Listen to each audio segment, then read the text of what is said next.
आज हम डिस्कस करते हैं कि अगर आपके पास एक ही वर्कबुक के अंदर डिफरेंट टैब्स मौजूद हों तो आप कैसे उन टैब्स को जो है वो कंसोलिडेट कर सकते हैं, उनका डाटा जो है वो एक जगह पे इकट्ठा कर सकते हैं। मैंने यहाँ पे कुछ एग्जांपल्स यहाँ पे बनाई हैं। आप देख सकते हैं कि यहाँ पे डिफरेंट टैब्स हैं। जैन का टैब है, फेब का है, मार्च, अप्रैल और मई का टैब है। और हर टैब के अंदर 5 सब्जेक्ट्स हैं और उसके अलावा 10 जो है वो स्टूडेंट्स हैं और उनके मार्क्स हैं।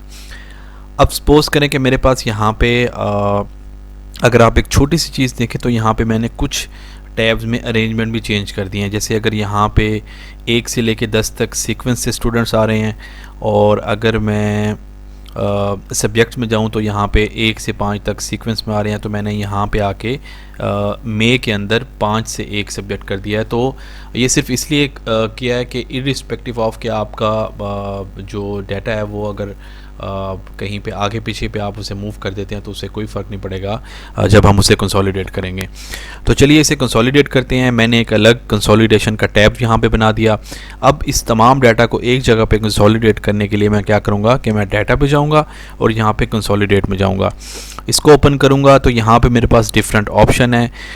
एक्सेल मुझे ऑप्शन दे रहा है कि ये तमाम जो डाटा सेट है यानी जैन से लेके और मई तक जो मेरे पास मार्क्स हैं, मैं उन सब का एवरेज लेना चाहता हूँ, मैं काउंट लेना चाहता हूँ, मैं सम लेना चाहता हूँ, मैक्सिमम मिनिमम जो भी आपकी रिक्वायरमेंट हो।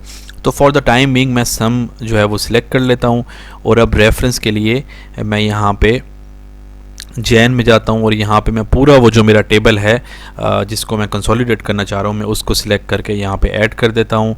और इसी तरह मैं बारी बारी अपने तमाम, जैसे ही मैंने फेब पे आऊँगा तो ऑटोमेटिकली वो टेबल सिलेक्ट हो चुका है, तो मुझे जस्ट ऐड करना है।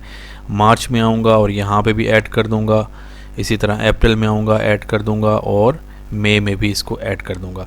अब आपने एक चीज़ का ख्याल रखना है कि आपने ये 3 जो ऑप्शन है इसको लाजमन जो है वो सिलेक्ट करना है, क्योंकि इसमें आप बता रहे हैं कि मुझे जो कंसोलिडेट टेबल चाहिए उसमें टॉप रो भी होनी चाहिए, लेफ़्ट कॉलम भी होनी चाहिए। टॉप रो हमारा क्या है जिसमें सब्जेक्ट्स आ रहे हैं, लेफ़्ट रो में हमारे पास स्टूडेंट्स आ रहे हैं, और तीसरा ये कि क्रिएट लिंक उसको कर देना चाहिए ताकि अगर मैं किसी इंडिविजुअल टैब में जाके किसी के मार्क्स चेंज कर दूँ तो मेरी कंसोलिडेटेड शीट जो है उसमें भी उसका इम्पैक्ट क्रिएट हो जाए। मैं यहाँ पे जैसे ही इसे ओके करता हूँ तो आपने देखा कि इसको मैं डिलीट कर देता हूँ क्योंकि मैंने सिलेक्शन नीचे की हुई थी।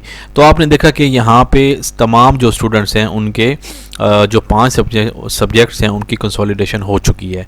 अगर मैं यहाँ पे इसको सब ग्रुप ऑटोमेटिकली क्रिएट हो चुके हैं। अगर मैं किसी को भी ओपन करूँगा तो आपने देखा कि ये 5 शीट्स हैं जो कि जैन, फेब, मार्च, अप्रैल में डिफरेंट शीट्स आ रही हैं। यहाँ पे उनके मार्क्स जो हैं वो इंडिविजुअली शो हो रहे हैं। अब अगर मैं सपोज़ करें कि सब्जेक्ट 1 में जाता हूँ, स्टूडेंट 1 के सब्जेक्ट 1 में अगर मैं जाता हूँ और यहाँ पे मैं इसको 100 मार्क्स कर देता हूँ।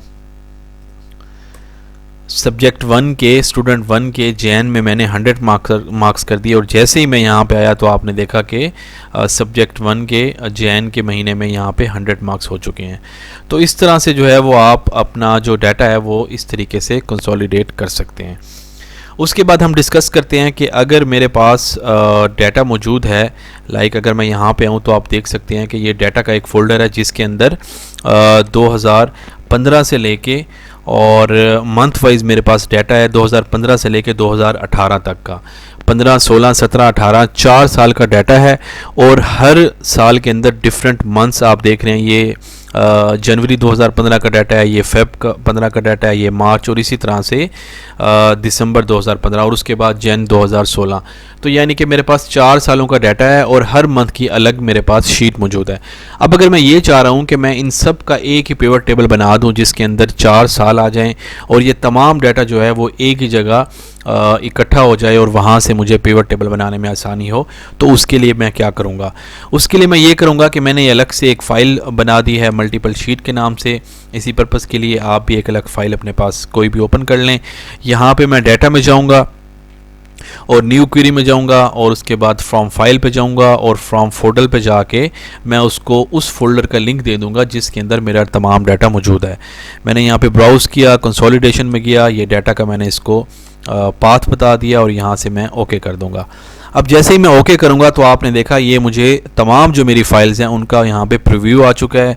मैं यहाँ पे कंबाइन पे जाऊँगा और कंबाइन में बेसिकली हम इसको कंसोलिडेट करेंगे through power query.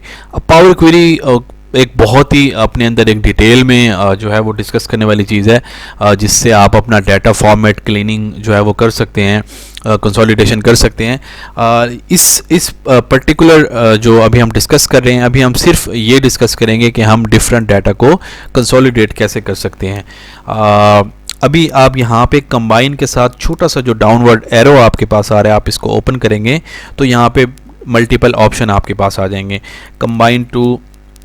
Combine and transform जो ऑप्शन है, ट्रांसफॉर्म डाटा है, इसको मैं सिलेक्ट कर लूँगा तो मेरे पास वो जो तमाम डाटा जो फाइल्स मौजूद हैं उनका प्रीव्यू ओपन हो जाएगा। यहाँ पे मैं यहाँ पे इसको ओके कर लूँगा तो अब वो जो तमाम डाटा मेरा है वो मेरा पावर क्वेरी में ओपन हो जाएगा। पावर क्वेरी जो है वो इस तरह की फॉर्मेट में होती है और आप जो है वो अपना डाटा क्लीन कर सकते हैं। इसमें नंबर ऑफ़ ऑप्शन मौजूद हैं। आप जो है वो कोई कॉलम रिमूव कर सकते हैं, ऐड कर सकते हैं, इंसर्ट कर सकते हैं। बहुत सारे ऑप्शन मौजूद हैं। वो अगर हमें मुझे अगर टाइम मिला तो हम इसके लिए अलग से एक जो है वो कोर्स डिज़ाइन कर लेंगे और हम डिस्कस करेंगे कि कैसे आप पावर क्वेरी को यूज़ कर सकते हैं। फॉर द टाइम बिंग मैं क्या करता हूँ कि इसको क्लोज़ एंड लोड पे मैं जाऊंगा और यहाँ पे मैं क्लोज एंड लोड टू कर देता हूँ। क्लोज एंड लोड टू का मतलब है कि मैं किसी पर्टिकुलर शीट का पाथ देना चाह रहा हूँ माइक्रोसॉफ्ट एक्सेल को। आपने देखा यहाँ पे मैंने add this data to data model को यहाँ पे सिलेक्ट कर देना है और यहाँ पे मैंने ओनली क्रिएट कनेक्शन पे सिलेक्ट कर देना है, क्योंकि फॉर द टाइम बिंग मुझे सिर्फ और सिर्फ कनेक्शन चाहिए। यानी कि मैं वो जो तमाम मेरा डाटा है उसके साथ अपने जो पिवट टेबल है उसके साथ कनेक्ट करूँगा, ताकि अगर मेरा वो जो मेरे फोल्डर में जो डाटा मौजूद है अगर उसमें कोई चेंजेस आ जाए तो वो इम्पैक्ट जो है वो मेरी यहाँ पे जो पिवट टेबल बनेगा इन सब का कंबाइन मैं करके पिवट टेबल बनाऊँगा, उसमें भी उसका इम्पैक्ट क्रिएट हो जाए। मैं यहाँ पे इसको लोड कर देता हूँ और आपने देखा जैसे ही मैंने लोड किया तो मेरे पास ये एक डाटा मॉडल की जो है वो विंडो ओपन हो चुकी है। अब मैंने सिंपल क्या करना है, तमाम काम मेरा हो चुका है। मैं यहाँ इंसर्ट पे जाऊँगा, पिवट टेबल में जाऊँगा और यहाँ पे आपने देखा पिवट टेबल में थोड़ी सी चेंजेस आई है। ये use the workbook data model जो है वो एक एक्स्ट्रा ऑप्शन जो है वो यहाँ पे ऑलरेडी चेक इन हो चुका है। यहाँ पे मैं एग्जिस्टिंग वर्कबुक में चूँकि पिवट टेबल बनाना चाह रहा हूँ तो यहाँ पे मैं इसको ओके कर दूँगा और यहाँ पे मैं इसको क्लोज कर दूँगा। अब आपने देखा ये मेरे पास पिवट टेबल ओपन हो चुका है। मैं इसको जैसे ही ओपन करूँगा और अगर मैं इस डेट को यहाँ पे ले आऊँ और अगर मैं इन डेट्स को जो है वो ग्रुप करके इसको ईयर और मंथ में कन्वर्ट कर दूं तो आपने देखा मेरे पास वो जो मंथ्स हैं उन तमाम मंथ्स और उन तमाम जो ईयर्स हैं उनकी यहाँ पे, इसको मैं कोलैप्स कर देता हूँ। ये देखें मेरे पास 2015, 16, 17, 18 तमाम यहाँ पे ईयर आ चुके हैं और अगर मैं किसी भी एक पर्टिकुलर ईयर को ओपन करता हूँ तो आपने देखा इसके 12 महीने यहाँ पे आ चुके हैं। इसी तरह 2015 के 12 महीने आ चुके हैं, 2017 के 12 महीने आ चुके हैं। तो इस तरह से फ्रेंड्स आप जो है वो अपना डाटा जो है वो कंसोलिडेट कर सकते हैं और एक ही जो है वो पिवट टेबल पे ला सकते हैं। जी, तो अब मैं ये चेक करता हूँ कि मेरे पास जो मेरी डाटा शीट्स आ रही हैं अगर मैं उसमें कोई चेंजेस करूँ तो उसका इम्पैक्ट क्या मेरी इस शीट पे आता है या नहीं आता। वो मैं कैसे चेक करूँगा, मैं ये करता हूँ कि मैं 2018 में दिसंबर में आ जाता हूँ और आपने देखा दिसंबर में सिर्फ मेरे पास 1 दिसंबर जो है उसकी डेट आ रही है। तो मैं क्या करता हूँ कि मैं कंसोलिडेशन में जाता हूँ, यहाँ पे मैं डाटा में जाता हूँ और यहाँ पे मैं दिसंबर वाली शीट में आता हूँ और यहाँ पे मैं डेट्स को अगर फ़िल्टर करूँ तो आपने देखा कि सिर्फ 1 दिसंबर आ रही है। अगर मैं यहाँ पे इस डेट को चेंज कर देता हूँ, मैं इसको लेट्स सपोज 2 दिसंबर कर देता हूँ